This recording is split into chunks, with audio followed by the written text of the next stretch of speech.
menyusul nama kampungnya.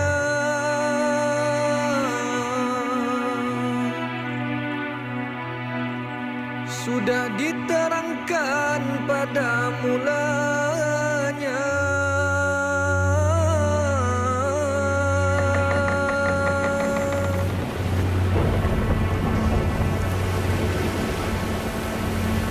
Di tepi sungai Martapura letaknya.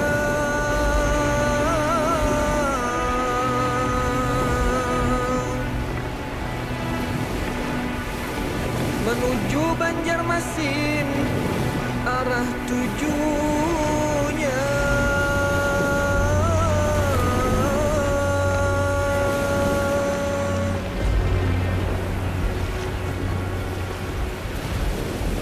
Syiar Islam membahana.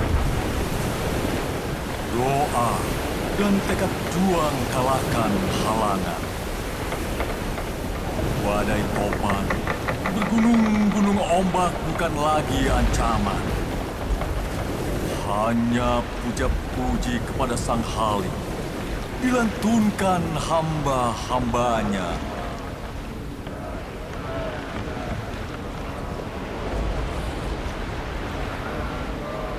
Mengembara di alam kontemplasi, menyeruak, memaknai perjalanan batin. Junjung kalimat tauhid, dinakodai kecintaan yang sempurna. Alhamdulillah, wa la ilaha illallah, wallahu akbar, subhanallah, walhamdulillah, wa la ilaha illallah, wallahu akbar.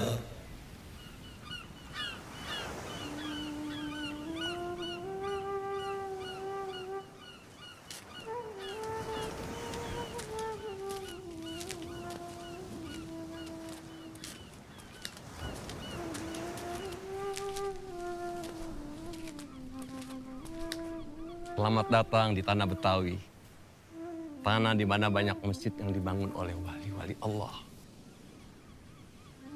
Masya Allah, rasa syukur yang tak terhingga saudara-saudaraku. Abdus Somad Al-Falembani, Daud Al-Fatani, yang mau jauh-jauh meninggalkan tanah airnya sendiri demi mengantarkan kami sampai ke tanah Betawi. Sebelum Syekh Muhammad Arsad dan Abdul Wahab bertolak ke tanah Banjar.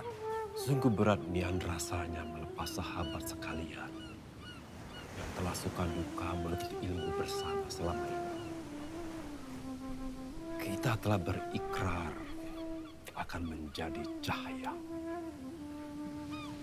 menyikap tabir dari kegelapan menuju terang.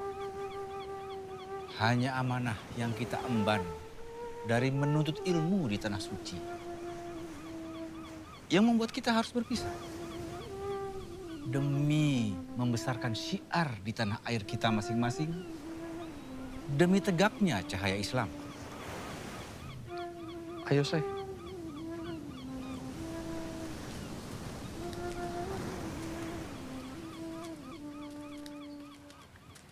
Assalamualaikum. Waalaikumsalam. Sungguh suatu sambutan yang sangat meriah dari Syekh Abdullah dan para ulama-ulama Jawi, penegak panji-panji Islam yang dimuliakan Allah. Hati ini bersimbah rasa haru tak terkira. Hari ini, keberkahan meliputi tanah Betawi. Alhamdulillah. Atas kehadiran ulama-ulama Al-Mukarram dari tanah Haramain yang dicintai Allah beserta malaikat penghuni langit. Mari masuk.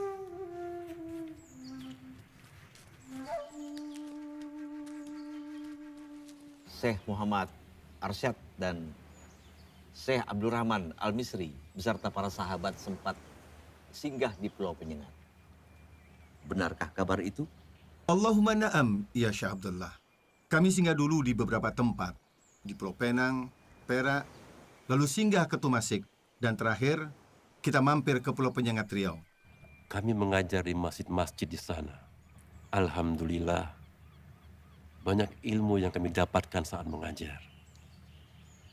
Sultan Riau sangat mendukung syiar dakwah di sana. Bahkan, sebagai rasa syukur kepada Allah, beliau berkenan memberikan buah tangan yang elok kepada kami sebagai tanda kenangan dan rasa syukur.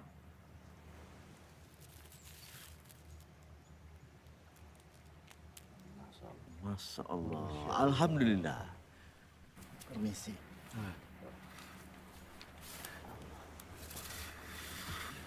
Selama di Tanah Suci, siapa guru-guru dan syekh-syekh antum sekalian? Di Mekah, Ana dan Syekh Abdul Somad belajar fikih kepada Syekh Atha'illah bin Ahmad Al-Misri Al-Azhari. Atas izin Syekh Atha'illah, kami pergi ke Mesir lewat Madinah. Di Madinah ini kami bertemu Abdul Wahab Bugis dan Abdurrahman Al-Misri Al-Batawi. Ya, Syekh Muhammad bin Sulaiman Al-Qudri, guru fikih kami. Dan beliau menyarankan agar Muhammad Arsyad bin Al-Banjari dan Abdul Qudus Somad Al-Falembani tidak melanjutkan belajar di Mesir. Karena beliau-beliau dianggap sudah mampu dan berilmu. Bahkan guru-guru di Mesir sudah tidak ada yang mampu lagi untuk memberikan ilmu kepada mereka berdua. Guru tasawuf kami berempat adalah Syekh Muhammad bin Abdul Karim As-Saman Al-Madani. Kami diperkenankan suluk dan kholwat langsung di bawah pimpinan dan pengawasan Syekh Muhammad bin Abdul Karim As-Saman. Alhamdulillah, kami berempat diberi tugas sebagai khalifah tarikat Salbaniyah untuk tanah Jawa. Alhamdulillah. Betapa beruntungnya para syekh sekalian dapat belajar langsung dengan guru-guru yang berilmu tinggi.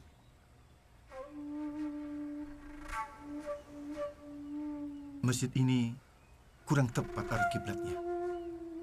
Berita yang Ana dengar tentang banyak arah kiblat di tanah Betawi yang tidak tepat tampaknya benar.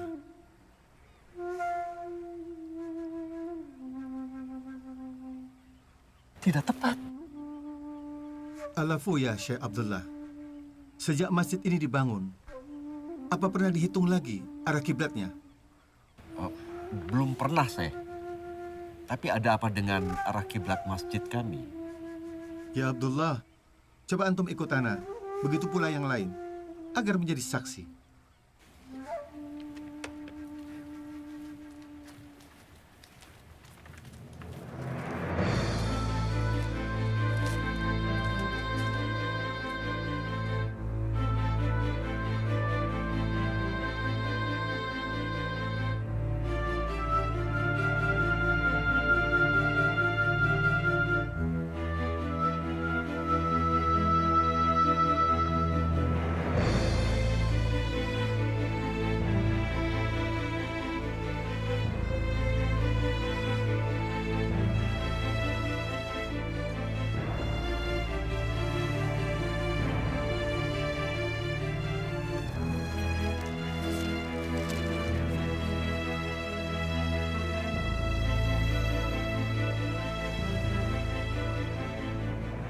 Salah satu titik sudut segitiga bola trigonometri ini adalah letak kota Mekah. Titik sudut yang kedua adalah kutub utara. Dan titik sudut yang ketiga adalah letak yang hendak ditentukan arah kiblatnya. Maka inilah derajat dari Mekah sampai ke Betawi. Dan garis khatulistiwa membuat titik tepat seperti ini. Nah, inilah letak arah kiblat. Seharusnya 25 darajat lebih ke kanan dari letak sekarang. Tidak mungkin, Syekh Muhammad Arsyad. Ana yakin, masjid-masjid di kota kami dibangun oleh wali-wali kasyaf yang dengan karomahnya dapat melihat secara langsung tepat atau tidaknya arah kiblat. Tidak mungkin ada kekeliruan. Oleh sebab itu, dilarang untuk mengubahnya. Tidak ada larangan untuk membetulkan arah kiblat pada masjid-masjid yang keliru. Walaupun masjid itu dibangun seorang wali. Wali bisa saja keliru. Hanya Nabi dan Rasul yang maksum. Mereka seketika dipelihara Allah dari salah dan dosa. Ya, hanya Nabi dan Rasul yang maksum. Dulu di negeri Yaman, sebagai bentuk ijtihad para ahli fikih ketika menggeser mihrab sebuah masjid yang dibangun oleh seorang wali dengan nama panggilan Abu Saif. Benar apa yang disampaikan oleh Syekh Muhammad Arsyad. Dan bukan rahasia. Banyak masjid-masjid yang dibangun oleh kaum muslimin di daerah Khurafa dan pedesaan Mesir. Dan kemudian difatwakan oleh ulama wajib untuk digeser. Fakta-fakta yang terjadi menggambarkan bahwa tidak ada larangan mengubah arah kiblat sebuah masjid. Jika apabila ada kekeliruan, maka wajib kita merubahnya. Meskipun masjid itu dibangun oleh seorang wali Allah. Islam sangat menjunjung tinggi keilmuan yang dihasilkan oleh ijtihad atas nama takwa. Dan Allah sangat menyenangi orang-orang yang berakal, beriman, mensyukuri semua ciptaannya dan kebesarannya. Oleh karena persoalan tadi, kami mendengar dan kami taat. Sami'na wa ata'na. Alhamdulillah. Allahu Akbar. Malam purnama di dermaga Sunda Kelapa. Berita kehebatan Syekh Muhammad Arsyad telah tersiar ke penjuru. Demang penjilat menyampaikan berita demi mendatangkan pundi-pundi uang kepadanya. Yang mulia Gubernur Jenderal, telah tersiar kabar tentang seorang syekh bersama sahabatnya datang dari Tanah Suci Mekah. Dan bisa mengubah arah posisi kiblat di beberapa masjid wilayah Batavia. Benarkah itu revolusi? Undang syekh itu. Kita buktikan kebenarannya. Baik. Jangan-jangan dia penipu. Tapi Tuan Gubernur Jenderal, dia seorang syekh. Syekh Muhammad Arsyad Al-Banjari. Gubernur Jenderal Hindia Belanda berniat menguji sekaligus menjatuhkan martabat Syekh Muhammad Arsyad Al-Banjari demi tujuan memadamkan cahaya kebenaran. Benarkah arah kiblat masjid itu salah? Bisa jelaskan? Kesalahannya adalah seharusnya bergeser 25 derajat dari letak arah kiblat yang ada sekarang. Dengan menentukan letak lintang dan bujur Mekah, maka letak derajat berada di 21 derajat, 20 radian, 67 derajat, 0 radian. Kami menghitung menggunakan tongkat istiwa dengan perhitungan 3 titik sudut segitiga bola trigonometri ke arah Mekah.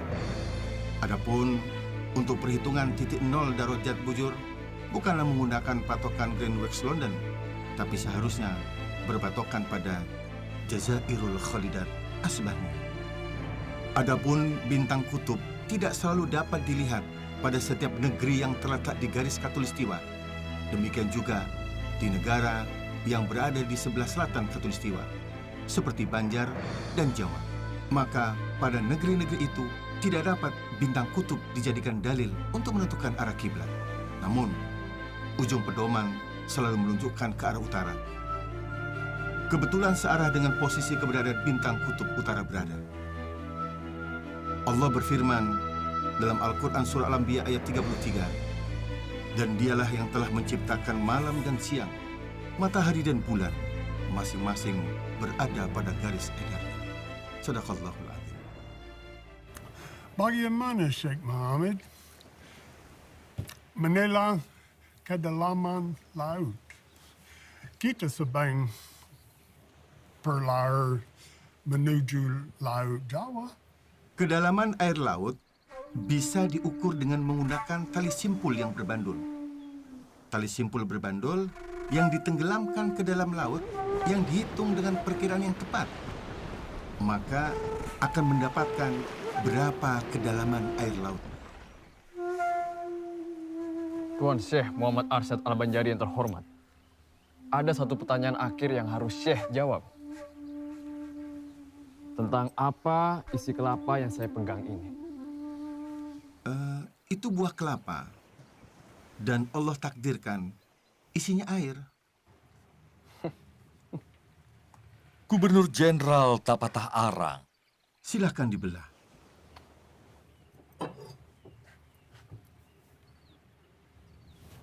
Malam yang gelap. Malam purnama menjadi saksi kelicikan Demang atas restu sang gubernur.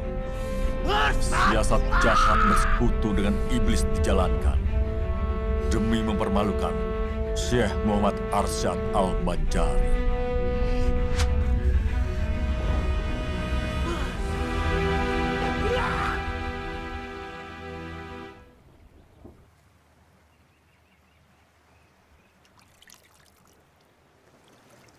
Ahli-ahli sihir itu tidak memberi mudarat dengan sihirnya kepada siapapun, kecuali dengan seizin Allah.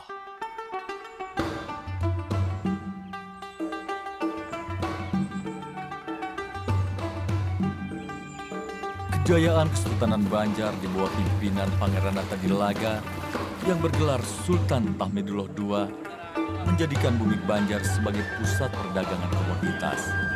Lada hitam, madu, rotan, emas, intan, damar, hingga kulit binatang.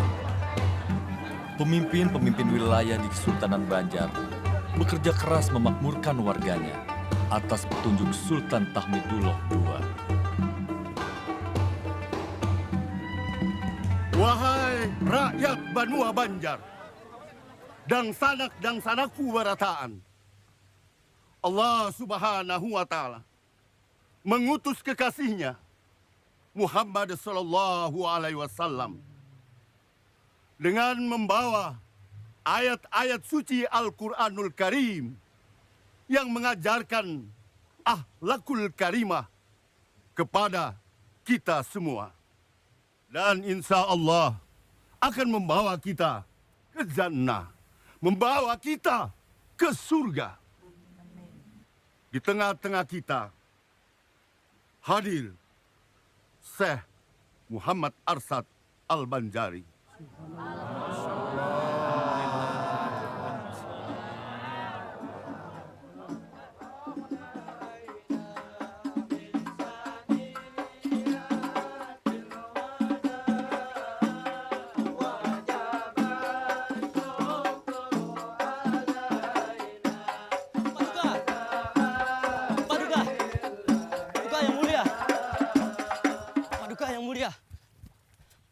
Paduka yang mulia, Tuan Guru Muhammad Arsyad yang kita cintai telah tiba di tanah Banjar. Apa benar kabar yang saya dengar ini? Benar, Paduka yang mulia. Sekarang di mana Syekh Muhammad Arsyad berada? Kabar ini ulun dengar dari teman masa kecil beliau yang baru saja tiba dari dermaga. Mereka sempat bertemu di Sungai Barito ketika Tuan sedang bersandar sejenak di dermaga Muara Sungai. Dan tak lama lagi, Paduka, Tuan Guru Muhammad Arsyad akan tiba di dermaga Martapura. Ini sebuah berita gembira.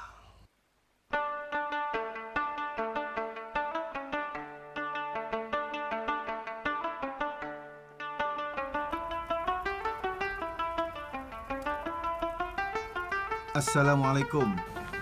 Waalaikumsalam warahmatullahi wabarakatuh. Selamat datang, Syekh. Datang kembali di lingkungan istana. Sungguh suatu kehormatan, Paduka yang mulia. Ulun sama sekali kada mengira jika Sultan berkenan menyambut sendiri kedatangan ulun. Ini seperti Datuk lihat, kami rutin mengadakan badadamaran setiap malam salikur di bulan Ramadan. Begini, Datuk, memerlukan ulama berilmu untuk membimbing umat mengenal Allah dan mencintai Islam sebagai pedoman hidupnya. Karena itu, bertumpuk harapan kami limpahkan kepada Datuk agar rakyat Banjar terlepas dari kebodohan dan menjadi umat yang bertakwa. Karena kami yakin Datuk adalah ulama penegak panji Allah. Tak terasa, kurang lebih 30 tahun Ana meninggalkan Martapura.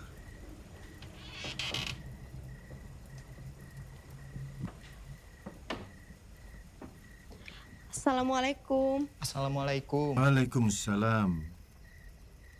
Abah, ini Syarifah. Syarifah? Syarifah anakku? Iya, ini Syarifah, Abah. Dekat sini, nak.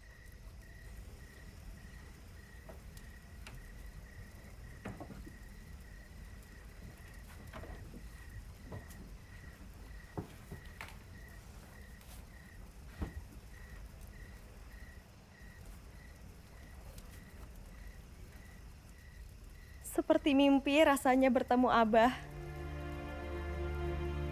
Selama ini, Mama hanya bisa menyabarkan Syarifah. Bila Syarifah rindu dengan Abah. Syarifah, Ikam sudah ganal, nak. Lawan Bungas lagi. Waktu di Mekah, Amang Jainal memberikan cincin milik Ikam, Syarifah. Tanda Ikam itu sudah ganal, nak.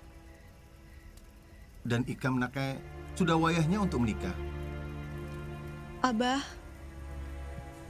Ulun sudah dinikahkan dengan seseorang oleh Sultan. Ini Usman, suami Ulun. Mohon restu Abah untuk pernikahan kami. Abah juga sudah menikahkan Ikam Syarifah lawan Syekh Abdul Wahab di Mekah. Atas dasar Wali Mujibir. Wali Mujibir itu adalah orang yang berhak menikahkan perempuan yang ada di dalam kekuasaannya tanpa izin dan ridho dari perempuan tersebut. Dalam hal ini, Syarifah adalah anak kandung Abah Muhammad Arsyad. Hadanglah, ada satu cara untuk menangani masalah ini. Kita lihat siapa yang lebih dahulu menikah lawan Syarifah, apakah Abdul Wahab atau Usman? Abah akan menggunakan dengan cara menghitung ilmu falak. Siapa yang terhitung lebih awal tanggal pernikahannya, maka dia yang sah menikah dengan Syarifah putriku. Dan keputusan ini harus diterima oleh semua pihak dengan hati ikhlas. Apapun hasilnya, aku menerimanya dengan ikhlas. Begitu pula Ulun, Abah. Ulun terima saja takdir dari Allah, Abah.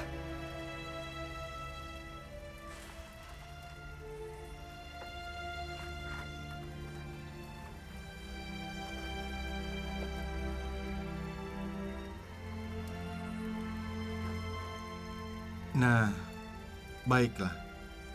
Hasil sudah didapatkan. Berdasarkan perhitungan falak, ternyata pernikahan Syekh Abdul Wahab lawan Syarifah lebih dahulu daripada pernikahan Usman lawan Syarifah. Ini disebabkan karena hasil dari perhitungan ilmu falak itu sendiri. Maka pernikahan Abdul Wahab dengan Syarifah putriku menurut agama Syah. Ulun terima hasil ketetapan Abah. Dan Ulun mengikhlaskan Syarifah demi kebahagiaan Syekh Abdul Wahab.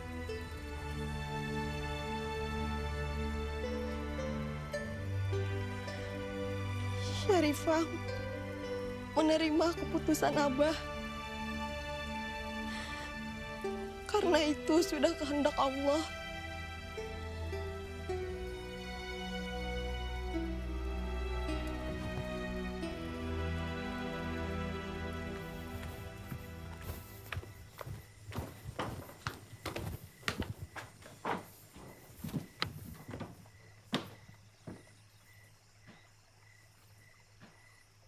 Silakan Pangeran Amir.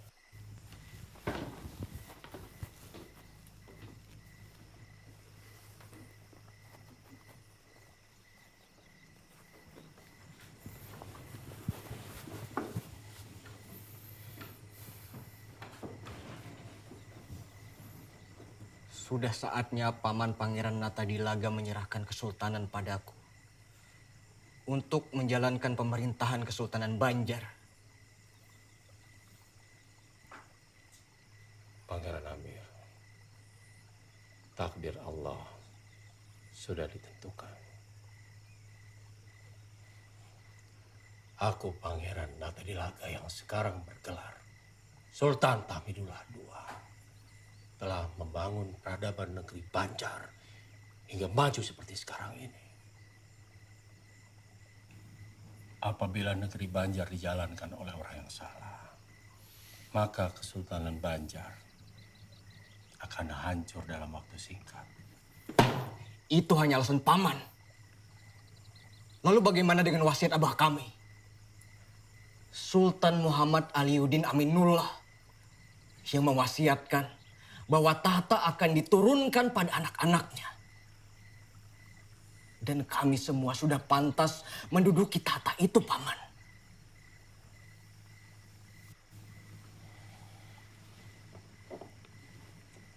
Akan aku berikan apa yang Pangeran minta. Menikah dengan putri-putriku. Harta yang pian inginkan. Jabatan di pemerintahan semua akan aku kabulkan. Tapi masalah tahta tidak akan aku serahkan. Aku pemegang penuh kekuasaan di Kesultanan Banjar. Aku pemimpin yang diangkat atas berkat Allah.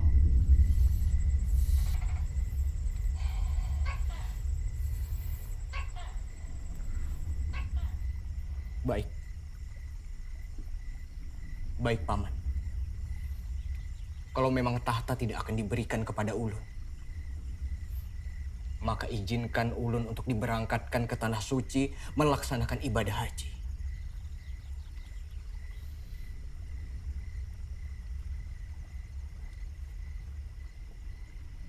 Cita-cita yang sungguh mulia, Pangeran Amir. Aku akan kabulkan keinginan Pangeran. Segala biaya dan perlengkapan akan ditanggung Kesultanan Banjar.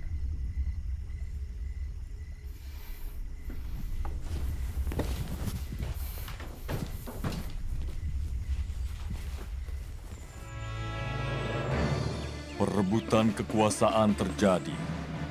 Pangeran Amir, anak Sultan Banjar Muhammad Aliuddin Aminullah, yang gagal naik tahta pada tahun 1785, menuntut hak tahtanya.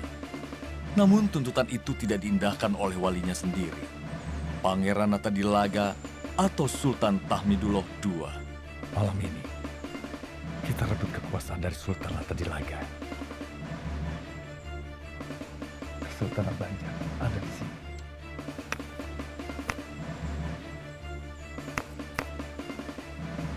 Dia dijaga oleh Paten Juru. Kamu lewat sini. Kalian lewat di sini. Paman, kita akan bertemu di sini.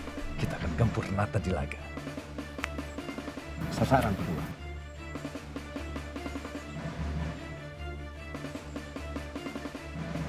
Mari kita berangkat.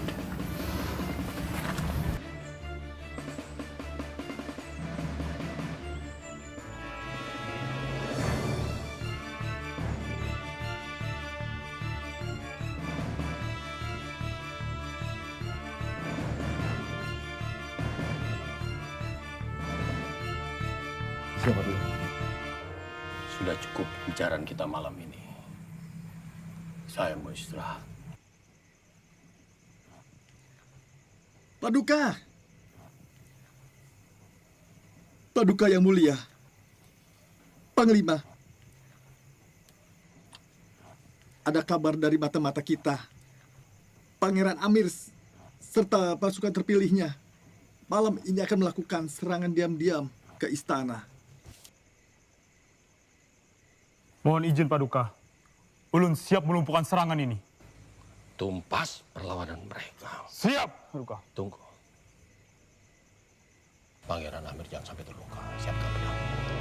Daulat Paduka.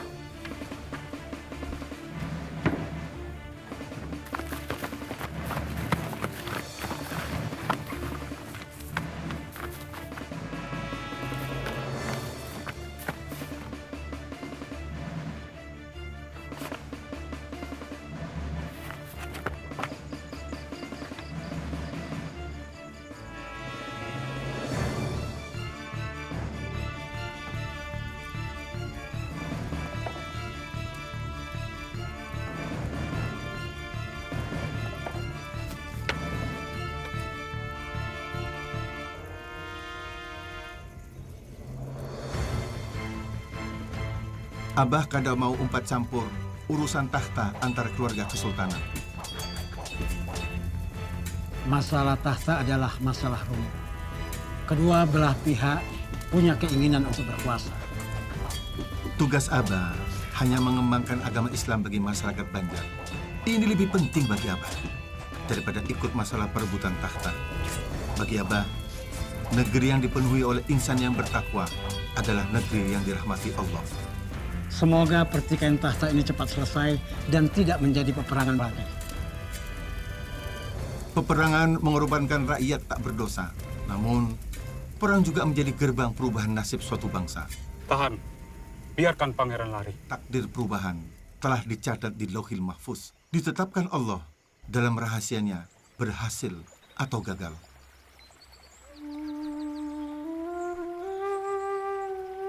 Sejak kecil, Muhammad Arsyad telah dianugerahi berbagai bakat.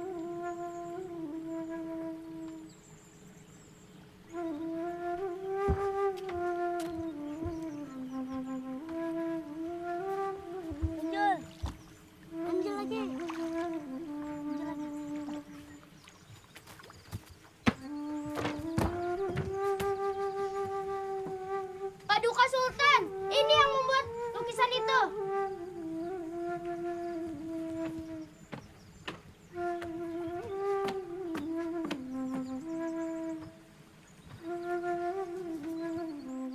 Betapa indah lukisan ini.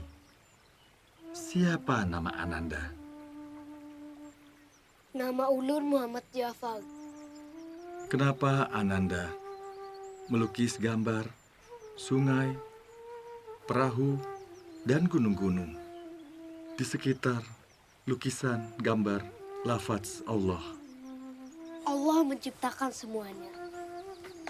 Gambar sungai mengalirkan air supaya perahu-perahu bisa berjalan di atasnya. Kalau gunung itu tinggi, ujungnya runcing. Bentuknya seperti perahu terbalik. Kalau gunung tidak bisa terbalik, maka sebaliknya. Cerdas nian, Ananda. Masih kecil, namun pikirannya dalam seperti orang dewasa. Begitu pula lukisan, kaligrafi, sangat indah. Paduka, Ananda ini seperti Galuh. Kelak dibuka menjadi intan bernilai tinggi. Dia sungguh dianugerahi setumpuk bakat. Anak ini akan kubawa ke istana untuk dididik. Cari orang tuanya. Tertumpah rasa kasih sayang seisi istana kepada Muhammad Arsyad yang mempunyai nama lahir Muhammad Jafar. Gurunya sangat kagum atas kepandaian muridnya.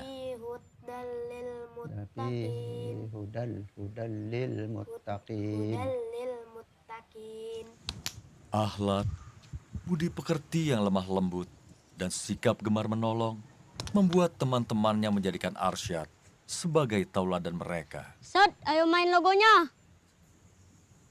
Nah, boleh Arsyadnya.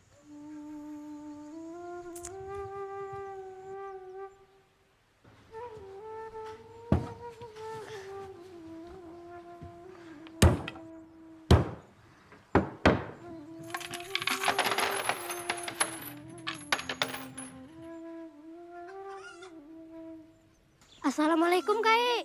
Waalaikumsalam. Ada apa, Cok? Nina, Kai, gasan pian.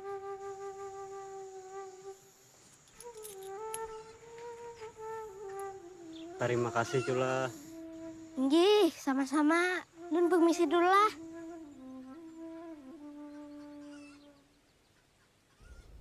Salam Paduka. Ini adalah hasil bumi dari kebun hamba. Sebagai rasa syukur, hamba berikan kepada Paduka. Alhamdulillah, tanah Banjar subur. Salam Paduka. Hamba ingin mengabarkan bahwa masalah perkebunan perselisihan di keluarga hamba telah selesai. Alhamdulillah. Terima kasih Paduka. Hamba mohon diri. Paduka.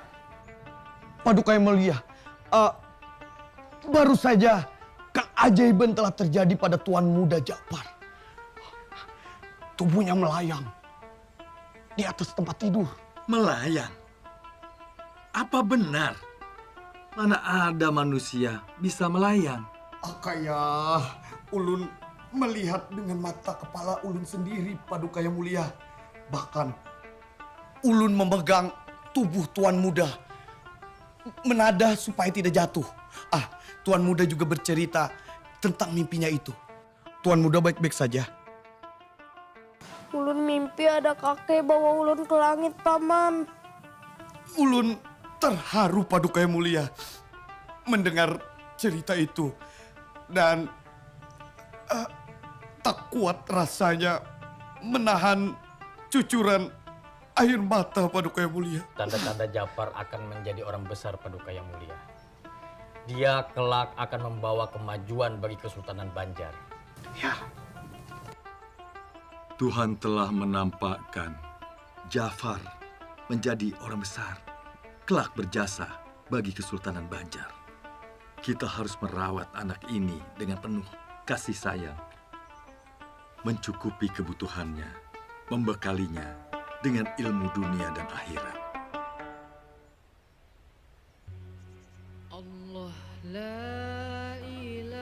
Ulun Muhammad Arsyad. Pian Burungai akan ulun rawat dengan kasih sayang. Masa remaja Muhammad Arsyad dilalui pada saat Sultan Hamidullah, berlanjut ke masa Sultan Tamjidillah berkuasa.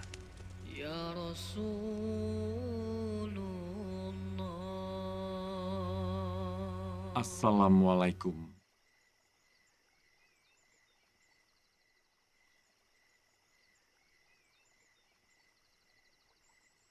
Ananda Arsyad, usiamu sudah pantas untuk menikah. Ada seorang perempuan yang saleha yang saya pilih untuk mendampingi Ananda. Supaya hidup Ananda tenang, tak kalah menuntut ilmu. Ngaran perempuan saleha itu adalah Bajut.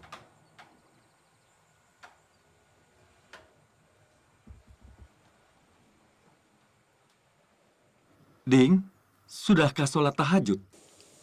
Baru saja selesai, Kanda.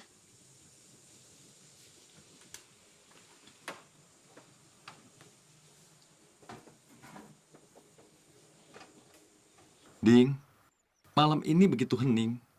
Bumi seakan bersujud. Dan angin pun serasa malu untuk bersiul lantang. Apakah malam ini malam Lailatul Qadar? Bahkan, biasanya malam diramaikan dengan senandung nyanyian jangkrik. Kali ini, sunyi senyap, Kanda. Semoga anak kita lahir dalam keadaan sehat, Dinda. Menjadi anak soleh dan soleha. Berbakti kepada orang tua dan agamanya. Dan semoga kelak menjadi ulama penegak panji-panji Allah.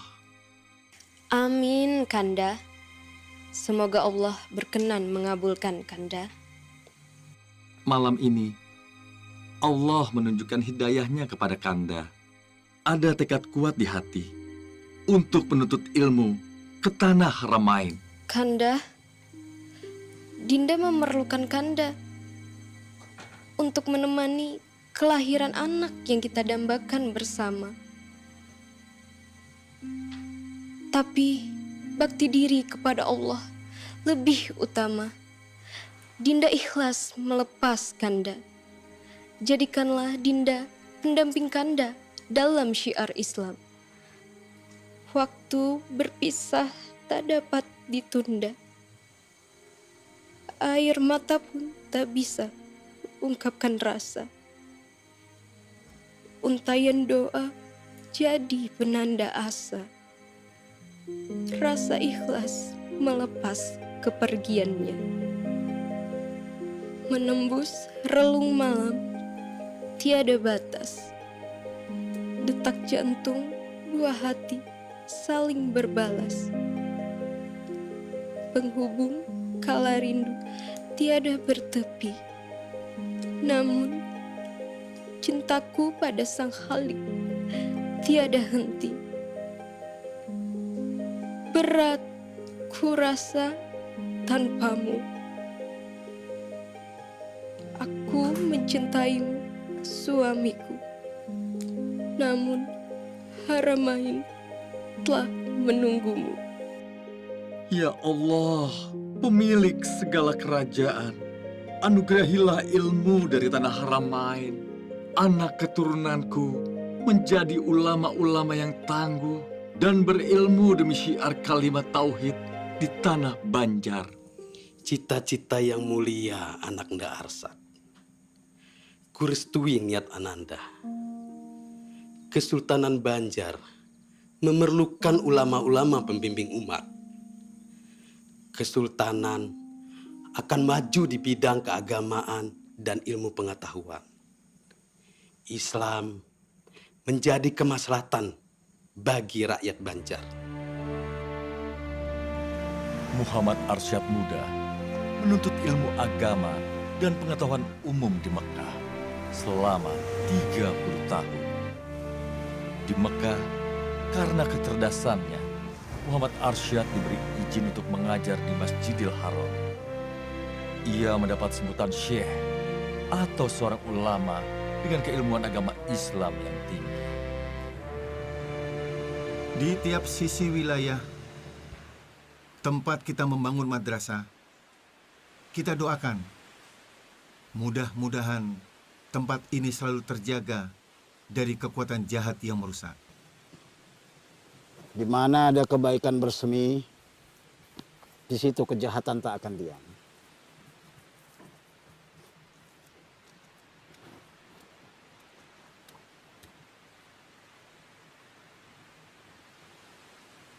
Ini yang terakhir. 4 sisi madrasah sudah selesai dipagar. Semoga dari tempat ini lahir ulama-ulama penegak cahaya Islam. Bertambahnya umat-umat bertakwa yang selalu menjunjung tinggi ilmu dan keimanan dalam menyelesaikan setiap permasalahan. Biiznillah, semua terjadi karena izin Allah. Syekh Muhammad Arsyad Al-Banjari sangat giat berdakwah ke tengah-tengah masyarakat, baik di kota maupun di desa, baik di lingkungan keluarga sultan maupun rakyat jelata.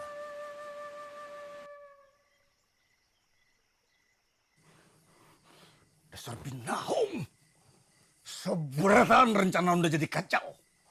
Unda sudah hendak membangun rumah judi lawan gelanggang besaung ayam. Ini gara-gara dibangun madrasah di kampung dalam pagar. Jadi kacau. Jamu. Apa hebatnya agama? Apabila Sultan Banjar tolak menyerang ke pasir, kita serang juga secara mendadak. Ayo Pak. Aku. Sabar Bauntonglah. Assalamualaikum. Ada apa loh? Guru, anak ulun lawan ulun kelaparan. Kada ada makanan di rumah. Laki ulun kada mau begawi. Hanya asik lawan amalan-amalannya. Ulun kada tahu lagi harus kayak apa, Guru. Ulun minta tolong pian, Guru. Kawalah pian menyadarkan laki ulun.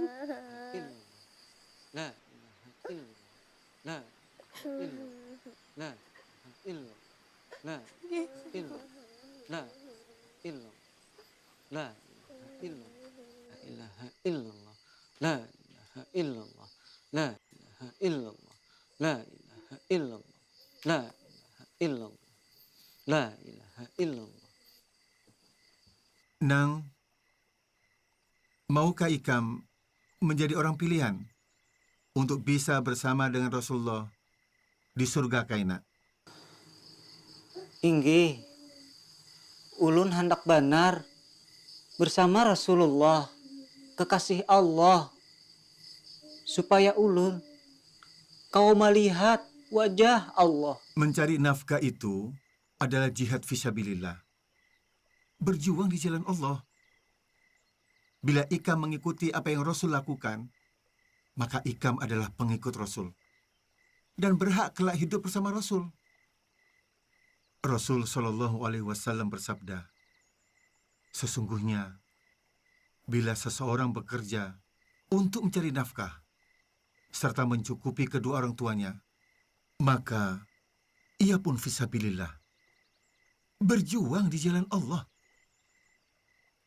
Bahkan baginda Rasul SAW pernah saat masih kecil mencari nafkah dengan mengembala ternak orang lain.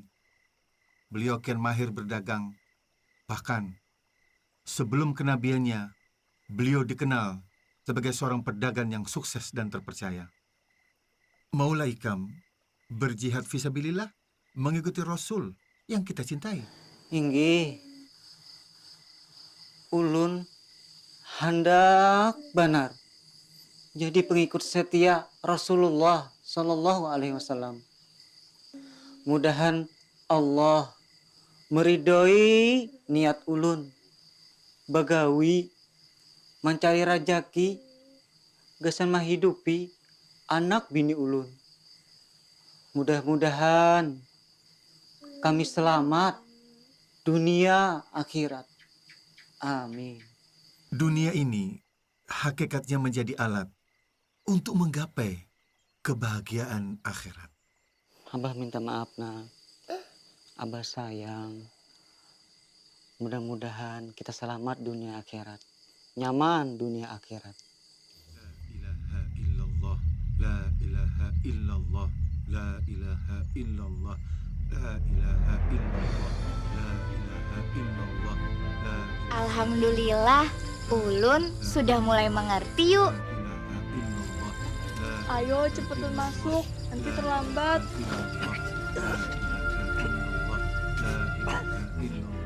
La ilaha illallah, la ilaha illallah, la ilaha illallah. Doa-doa perlindungan dan zikir pengagungan kepada Allah menjadi benteng dari kejahatan yang mengintai.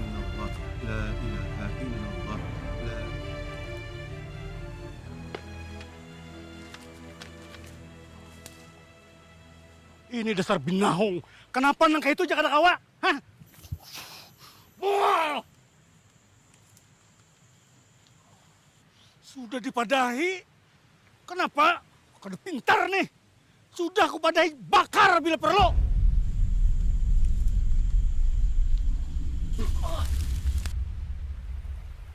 Nah, ada kalem buai. Nyaman dimakan nih. Apa mau makan kalem buai? Gitu kan aku dimakan. Haram.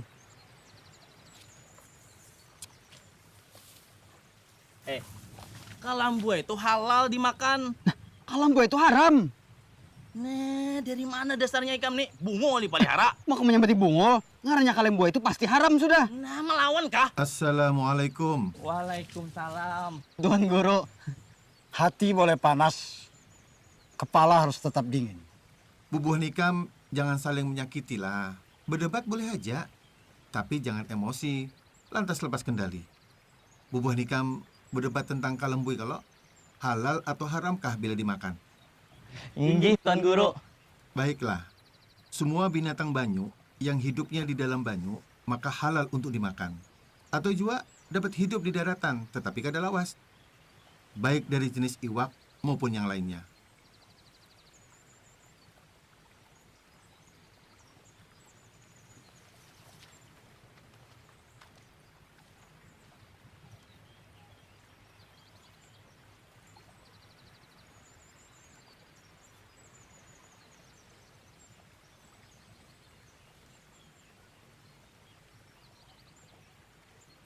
Haram memakan kalomboy. Karena apa? Karena berdasarkan kaya apa hidupnya, bisa hidup lawas di banyu atau lawas di darat. Amun haleleng halal Japang dimakan, karena hidupnya lawas di banyu.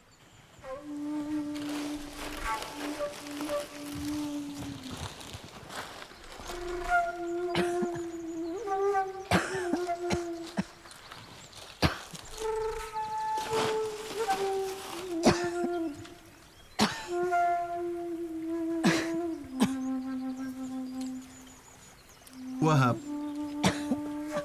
Iya, Pak. Tolong Pang dan Isidin. Iya, Pak. Assalamualaikum. Waalaikumsalam. Nini kerja sendiri? Inggih, Datu. Laki ulun lagi garing banget. Sampai kada kau bebangun. Dan ulun sudah mulai kada kuat. Anak Nini? Kedua anak ulun telak merantau. Sampai ini kada simbulikan lagi. Nini tinggal di mana? Di kampung sebelah, Datu. Kada jauh pada sini. Boleh kami antar? Terima kasih, Datu.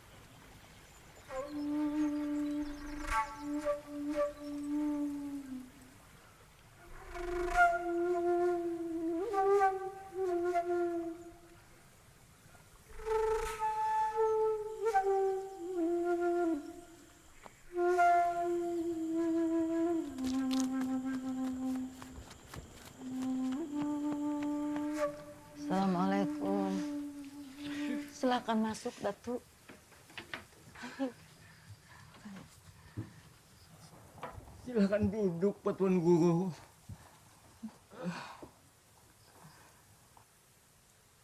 Ni, kenapa batis Kai? Kai diseret bahaya gunung di Sungai Martapura, Datu. Alhamdulillah, Kai masih bisa menyelamatkan diri. Meskipun luka parah diseret buaya. Parah sekali lukanya. Betul, Wahab. Kita harus segera bawa mereka berdua ke dalam pagar. Pian berdua, sore ini juga hendak kami bawa ke kampung dalam pagar, Gasan dirawat. Alhamdulillah. Datu berdua datang menolong kami di kala kami sekarat. Datu berdua utusan Allah. Ayo ya kayu, la ilaha illa anta. Allahu Akbar. Nanti di kampung dalam pagar, Kai dan Nini dibantu oleh Pananamba dari istana.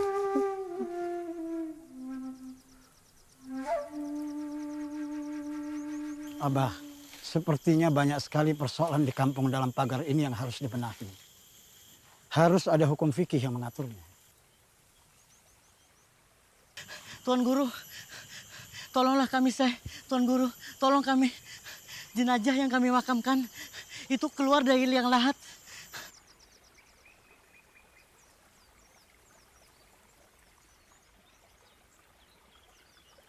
Ma, maafkan anak Mama. Tanah di wilayah Banjar memang banyak berjenis rawa atau tanah gambut. Ketika curah hujan tinggi, maka dengan mudah mayat keluar dari dalam kubur. Mudah rusak, bahkan banyak dimakan hewan buas. Betul, Tuan Guru. Kemarin ada jenazah yang dimakan binatang buas. Sudah kami kafani dan kami makamkan lagi. Tapi kemarin naik lagi dan jasadnya rusak parah. Bahkan ada jenazah perempuan yang auratnya terbuka. Katulahan, kita semua akan ketulahan. Arwah-arwah ini sebentar lagi murka dan gentayangan mencari korban. Jangan imani tahayul, bisikan iblis itu. Sebaiknya mayat yang sudah dikafani ditempatkan di dalam tabela agar jasadnya kada hancur. Banua Banjar ini kebanyakan tanahnya rawa dan tanahnya juga gambut. Berbeda di Arab atau di Timur Tengah yang pada umumnya tidak ada rawa dan tidak ada gambut. Maka pemakaian tabela hukumnya wajib di sini. Betul Tuan Guru. Kata Abah yang pernah ke tanah Arab, di sana hanya ada padang pasir. Keadaan alam yang berbeda yang membuat hukum fikih menyesuaikan diri dengan masalah yang dihadapinya. Makruh lagi bid'ah menanam mayat di dalam tabela. Tiada makruh, bahkan wajib karena uzur. Seperti tanah berair, atau rupui, atau mayat perempuan yang tidak ada muhrim, atau takut akan binatang buas yang mengorek ke tanah kubur itu.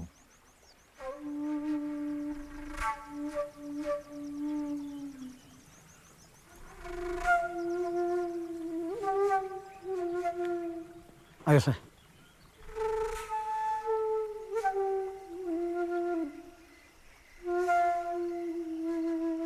Daun ini sangat berkhasiat mencegah luka kain yang makin parah dan membusuk. Daun ini ulun campur dengan ramuan buatan yang dapat dengan cepat mampu mengeringkan luka. Padi, Padi, Padi, ampun, Padi, Padi, Padi, Padi. Ini ramuan dari tanah Hindi, Datuk. Pengobatan daun kelor ini sudah ada sejak bahari kala. Ulun terima kasih banyak. Pian mau mengobati ulun. Paduka yang mulia, alhamdulillah, Kesultanan yang Paduka pimpin sangat maju perekonomiannya. Pembangunan terjadi di mana-mana. Pengajaran Islam maju pesat. Mengaji dan membaca tulis Arab Melayu semakin membumi. Rakyat Banjar semakin mengenal tentang tauhid dan fikih. Pengajaran ilmu nahwu dan sorof yang diajarkan guru-guru dalam bahasa Arab memudahkan santri-santri bisa membaca dan memahami kitab-kitab berbahasa Arab, insya Allah. Dari pesantren kampung dalam pagar ini, bermunculan para mubaligh, ulama, guru agama, serta orang alim. Insya Allah.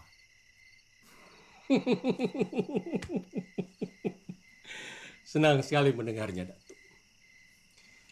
Kesultanan Banjar akan disegani hingga ke mancanegara. Namun Paduka Sultan, tanpa mengurangi rasa hormat, ternyata masih ada rakyat miskin yang harus disejahterakan. Apa betul, Datuk, rakyatku masih ada yang miskin? Tidak hanya miskin, bahkan ada pula yang tergolong fakir.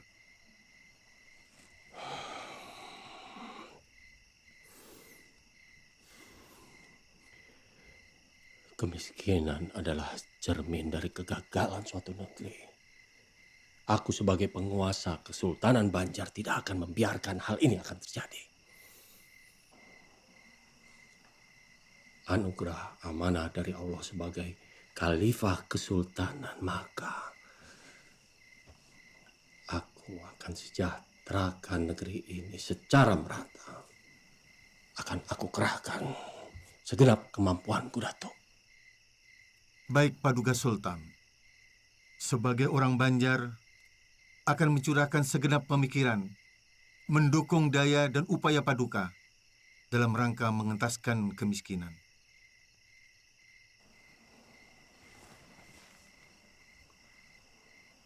Datuk punya saran. Rakyat fakir miskin, untuk yang masih kuat mencari nafkah, kita beri kail yang mulia. Sedangkan yang tidak mampu bekerja, seperti orang lumpuh, buta, jompo, diberikan bantuan yang sifatnya rutin, sehingga kebutuhan mereka tercukupi dan layak.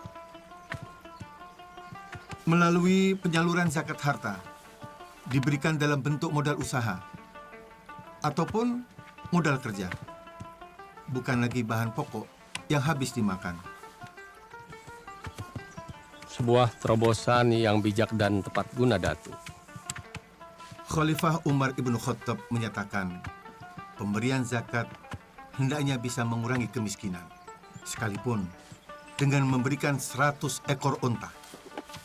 Karena tujuan zakat adalah menjadikan mereka tidak lagi sebagai peminta atau penerima zakat. Itulah hakikat dari mensejahterakan kehidupan umat. Islam tidak hanya membangun peradaban dunia, tapi juga menyelamatkan kehidupan rohi. Bagi fakir miskin yang tidak mempunyai kemampuan untuk berusaha, maka atas izin Sultan, ia bisa dibelikan semisal kebun, di mana kebun itu bisa disewakan atau bisa dikelola sendiri, yang hasilnya bisa untuk mencukupi keperluan hidupnya sampai kadar umur rata-rata manusia. Sedangkan bagi fakir miskin yang mampu bekerja, penyaluran zakatnya diutamakan berbentuk alat yang sesuai dengan kemampuan mereka. Buruh tukang, kita belikan alat pertukangan. Buruh tani, kita belikan alat pertanian. Bagi fakir miskin yang mempunyai keahlian tertentu, maka atas izin Sultan, ia dibelikan alat atau sarana yang bisa dipergunakan untuk mencari nafkah. Meskipun alat yang dibutuhkan itu lebih dari satu macam, maka ia bisa dibelikan semisal kebun untuk menutupi kekurangannya. Kurang lebih seperti itulah paduka Sultan. Bagi fakir miskin yang mempunyai keterampilan berdagang, maka ia diberi modal sesuai dengan keperluannya, meskipun itu banyak. Jika hasil dari usahanya itu belum mencukupi, maka ia boleh menerima zakat lagi. Baik, Datuk. Aku sebagai penguasa Kesultanan Banjar sangat mendukung masalah zakat ini. Aku tugaskan Datuk untuk mengelola zakat demi sebesar-besarnya kemakmuran rakyat Banjar. Selain pendapatan pajak dari Kesultanan Banjar sendiri.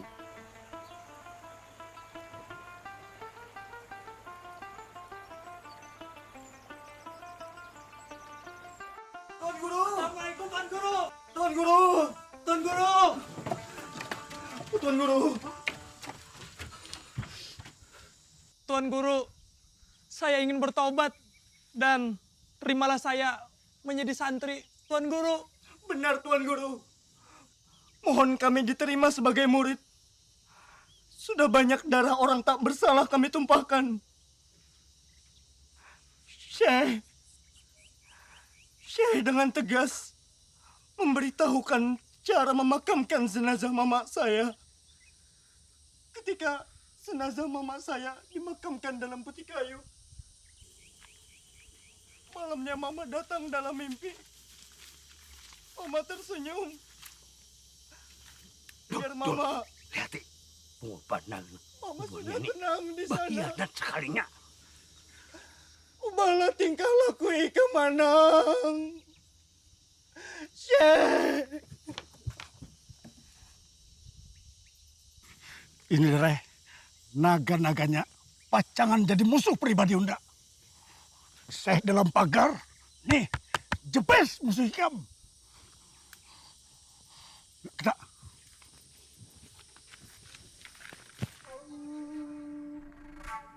Abdul Wahab, Abah baru saja membuat tanda sudetan sungai untuk membuat sungai buatan guna mengatur pasang surutnya air, mengairi sawah-sawah yang kering, menjadikan alat lalu lalang perahu.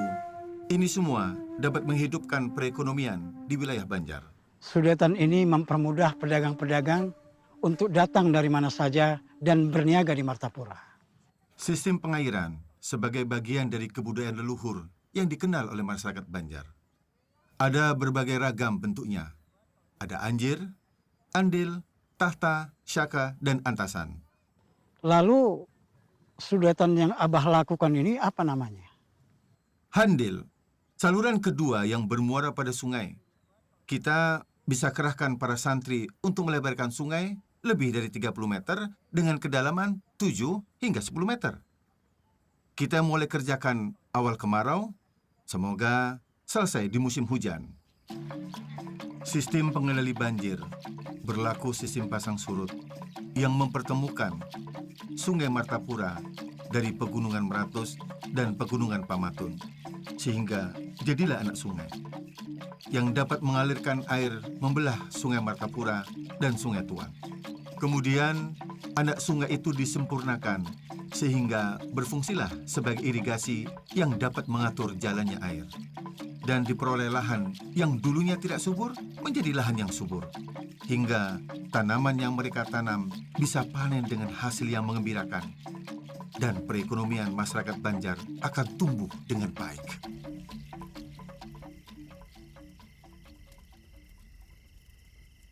Terima kasih Paduka Sultan. Biarkan bendahara yang membagikan secara langsung di bawah pengawasan kita. Ya, aku ingin menyaksikan rakyatku sejahtera. Tidak ada lagi kata miskin. Sudah unda padahi, kacaukan dalam pagar. Bila perlu, bakar madrasahnya. Kada pintar, itu aja kada kau matasi. La ilaha illallah, la ilaha illallah, la ilaha illallah, la ilaha illallah, la ilaha illallah, la ilaha illallah, la ilaha Awas, illallah. kada taulan jebes. Hadangi nyawa. La ilaha illallah, la Hadangi. illallah, la ilaha illallah, la ilaha illallah. Hari ini bertamuan. Bertamuan lawan jebes. Bunuh jam. La ilaha illallah, la ilaha illallah, la ilaha illallah, la ilaha illallah, la ilaha illallah, la ilaha illallah, la ilaha illallah, la ilaha illallah, la ilaha illallah, la ilaha. Tapi aku harus membunuhnya. La ilaha illallah, la ilaha illallah, la ilaha illallah.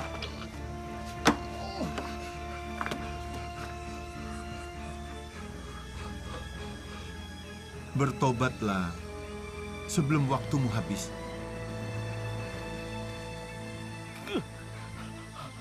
Ampun, Se. Ampun. Ulun kalah. Ulun bertobat, Se. Ulun tobat. Sebelum seseorang ingin menjalani, tobat. memahami, dan mengamalkan lebih lanjut tentang tasawuf, maka ia harus mengenal dirinya. Man arafa nafsahu, faqad arafa rabbahu. Datuk Sanggol tinggal di Tatakan Tapin. Pertama kali kami bertemu di Mekah, Tuan saat itu mengenakan baju palembangan hitam. Abah kebingungan. Celana hitam. Kenapa bisa orang Banjar laung di ke kepala. Mekah setiap hari Dari Jumat? manakah Tuan berasal sebenarnya? Ulun namanya Sanggul. Ulun dari Tatakan Tapin. Tapin? Tapin Banjar? Inggih, Datuk. Masya Allah. Datuk, dari mana asalnya? Nah, tetamu orang Banjar sekalinya. Ngaran ulun Muhammad Arsad, asal kampung Lok Gabang, Martapura. Ulun kira Datuk orang Timur Tengah. Abah ulun memang punya darah di sini. Pekerjaan Abah adalah sebagai ahli pengukir kayu untuk kegiatan pertukangan di dalam Istana Banjar. jiwa seni nampaknya turun ke Ulun yang senang melukis. Rasa dalam jiwa digerakkan oleh sir. Sedangkan akal menyeru dalam jahar. Keduanya berpadu dalam kecintaan pada ilahi. Sujudnya bagai batu, takbirnya mengguncang arasy. Dalam pujian Rahman dan Rahimnya, langit menyibak samudra batin, mereguk limpahan nur dalam suka dan cita, dan menangis dalam kerinduan yang menyayat. Setitik noda dosa menyilaukan permata ketakwaan. Penyesalan hanya jadi hiasan. Kemarahan menjadi tombak angkara murka. Hanya perisai hati melumpuhkan kekuatan hakiki. Singkap kemilau cahaya sang kholik hingga mata terpejam. Dari helai nafas menderu hingga detak jantung merayap dalam sunyi. Yang ada hanya keagungan namanya. Datu sudah berapa lama di Mekah? Ulun kemari Jumat kemarin. Ulun setiap Jumat kemari untuk bersembahyang. Tapi ke Mekah sangat jauh jaraknya. Mana mungkin? Ulun kada berdusta, Datuk. Baiklah, baiklah. Kalau Datuk Sanggul merasa tidak berbohong, bila pian berbulik lagi ke Mekah, tolong bawakan buah yang sedang musim di Martapura. Ingat, di Jumat depanlah. Riau-riau padang si Bundan, di sana padang si tamu-tamu. Rindu dendam menatap rembulan, di hadapan Allah kita bertemu.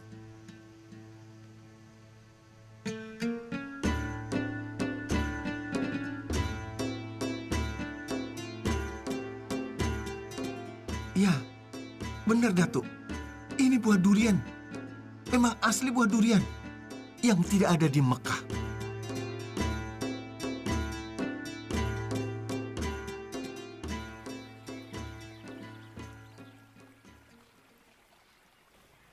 Dar, kita ini dare kawan sekenceng, kawan semuak seliur. Ikam ingatlah kita bahari, mulai lok selong, lok buntar, sampai kita ke Sungai Jingah. Nah, kehendak akulah darlah, kita ini tua sudah dare. Lawan sekira kem tahu, unda ini sudah bertobat. Nah, jadi unda hendak nyawa bertobat juga. Nah ini. Oh, jadi kayak itulah nyawa lah. Hah? Takutan kah? Lawan nangakan Datu. Apa kakaknya? Arsat. Datu Arsat. Datu dalam pagar kerja. Takutan kah? Hah? Nih nah, abadar. Kan suatu takutan. Dar, unda ini kada pernah takutan dare. Ikam tahu seorang, tapi unda ini sadar.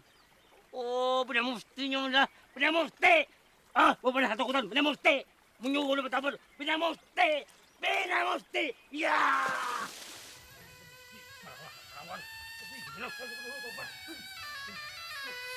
Udah, ada main gue udah. Tobat ada mufti nyawa. Apapun ini kalian main udah tobat apa-apa itu. Kalau awak pokoknya ini. Apa nyawa cengang-cengang? Hah? Apa nyawa cengang-cengang? Sini. Jangan.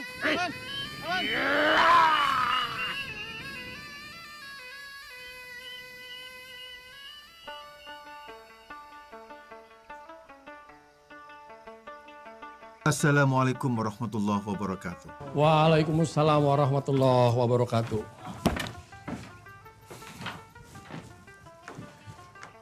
Begini Datuk, banyak permasalahan tentang fikih yang harus dijelaskan kepada masyarakat. Aturan-aturan fikih sangat membantu tatanan hidup rakyat Banjar. Apa Datuk Kalampayan bisa membuat aturan-aturan fikih yang nantinya bisa menjadi pedoman hukum, sehingga rakyat Banjar bisa semakin mudah mengenal aturan-aturan dalam Islam? Daulat Paduka Sultan, ulun memang punya rencana untuk menulis sebuah kitab. Dan ulun sudah mengumpulkan beberapa masalah yang terjadi di masyarakat Banjar yang akan ulun tulis dalam sebuah kitab. Bagus sekali, Datuk. Ternyata Datuk sudah mengumpulkan bahan-bahannya. Dulu saat ulun di Medina, ulun sempat berdiskusi dengan Syekh Muhammad bin Sulaiman Al-Kurdi tentang masalah sultan-sultan di Tanah Jawi yang mewajibkan rakyatnya untuk membayar pajak dengan maksud untuk kemaslahatan bersama. Apakah itu boleh? Tanya ulun ke beliau. Lalu apa jawaban Syekh Sulaiman? Syekh Sulaiman Al-Kurdi menyatakan, boleh apabila untuk kemaslahatan. Bagi orang-orang yang tidak sholat Jumat dan sholat 5 waktu berjamaah, maka dikenakan denda oleh Sultan. Intinya, beliau menjelaskan bahwa sholat Jumat itu jelas hukumnya fardu ain.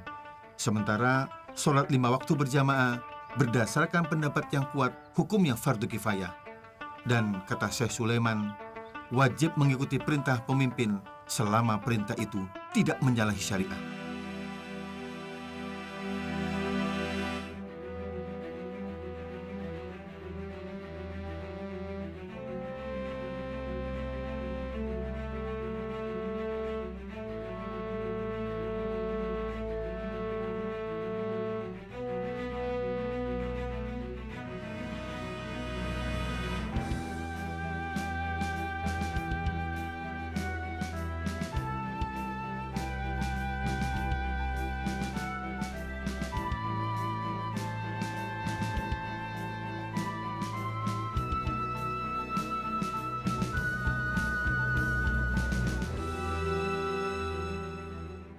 Paduka Sultan, Kitab Sabilal Muhtadin ini adalah untuk kepentingan pelaksanaan hukum Islam di Kesultanan Banjar.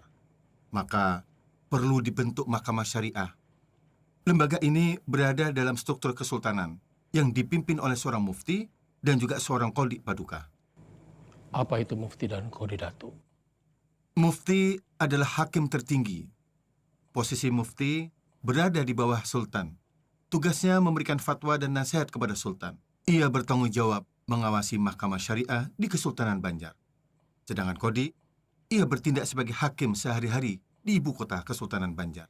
Untuk menjalankan lembaga hukum berkaitan dengan aturan-aturan fikih, telah ulun rangkum dalam aturan-aturan fikih dari berbagai aturan fikih yang ada. Ulun himpun dalam sebuah kitab yang ulun beri nama Sabilal Muhtadin. Di dalam kitab yang ulun buat dalam bahasa Arab Melayu ini, bertujuan agar mudah dimengerti orang Banjar. Ada beberapa pokok pikiran ulun sendiri untuk melengkapi dari berbagai aturan-aturan fikih yang ada.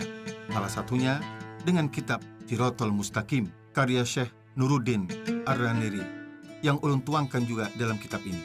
Kitab ini bermazhab Syafi'i, yang banyak dijadikan rujukan, namun kurang dimengerti orang Banjar, karena menggunakan bahasa Melayu Aceh. Luar biasa, Datuk. Kitab ini memudahkan aturan-aturan agama Islam, makin dimengerti oleh rakyat Banjar. Aku akan menyebarluaskan hingga menjadi rujukan bagi kerajaan-kerajaan Islam lainnya. Karena kitab Sabilal Muhtadi ini isinya sangat lengkap, membahas aturan-aturan hukum Islam dan menggunakan bahasa Melayu. Menurut Datuk, siapa yang pantas duduk menjadi mufti dan qadhi di Kesultanan Banjar? Cucu ulun yang sedang berdakwah pantas menjadi mufti. Namanya Muhammad As'ad Paduka. Sedangkan Abu Su'ud, dia adalah seorang mubaligh dan pantas menjabat sebagai seorang qadhi.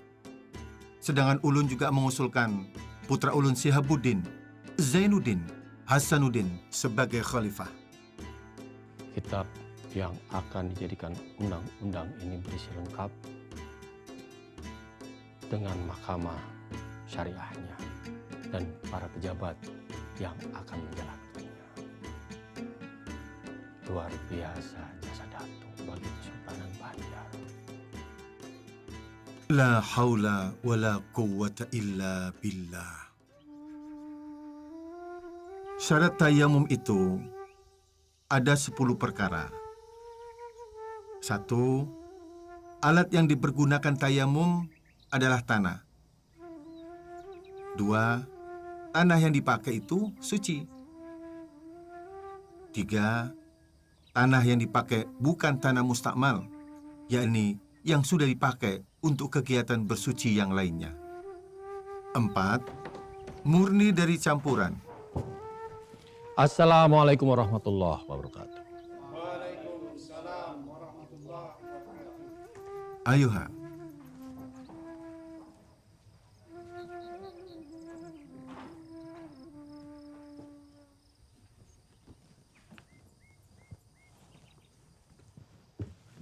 Hormat saya buat Datuk.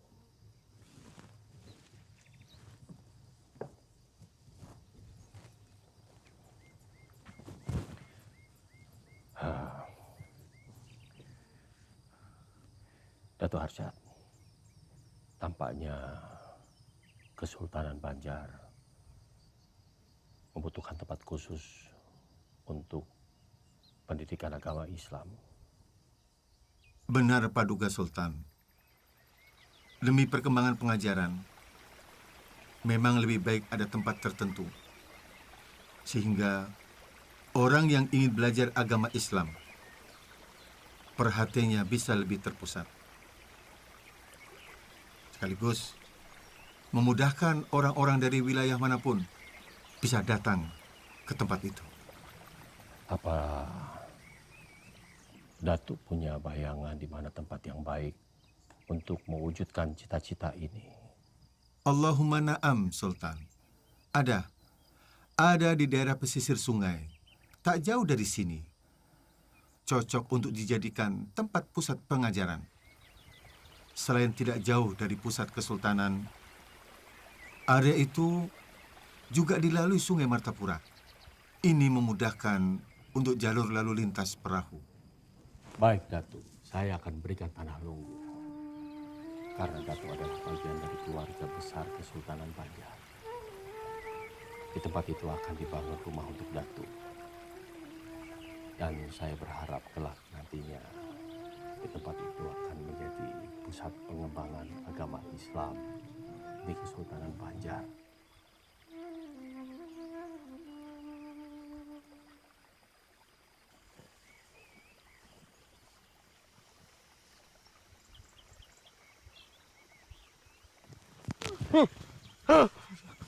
Ampun, ampun Paduka, ampun Sultan. Hukum mati Abadar atas kejahatan pembunuhan yang dia lakukan. Tidak, tidak, tidak.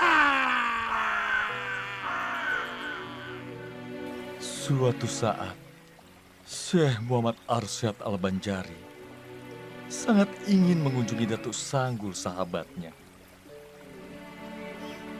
Dan nanti kalau aku tutup usia, aku ingin saudaraku Arsyad yang memandikan jenazah. Dia tinggal di kampung dalam pagar Martapura.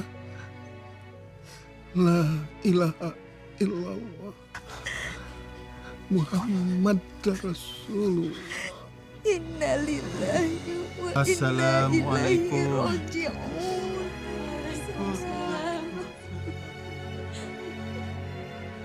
Tarekat Samania sangat menganjurkan mendirikan sholat dan memperbanyak zikir. Berperilaku lemah lembut kepada kaum fakir miskin. Berusahalah jangan mencintai dunia. Mengurangi peran akal basyariah. Sebaliknya, meningkatkan peran akal rubaniyah. Dan bertauhid kepada Allah pada zat, sifat, dan af'alnya. Syekh Muhammad Arsyad Al-Banjari selama 40 tahun berjuang tanpa pamrih, berdakwah, mengajar, mendidik, menulis kitab-kitab, serta membuka lahan-lahan pertanian, hingga membangun pusat keagamaan di Kesultanan Banjar. Perjuangannya bagai matahari yang menerangi kegelapan. Hingga kini, pemikiran dan kitab-kitab karyanya dipelajari di dalam negeri hingga ke mancanegara.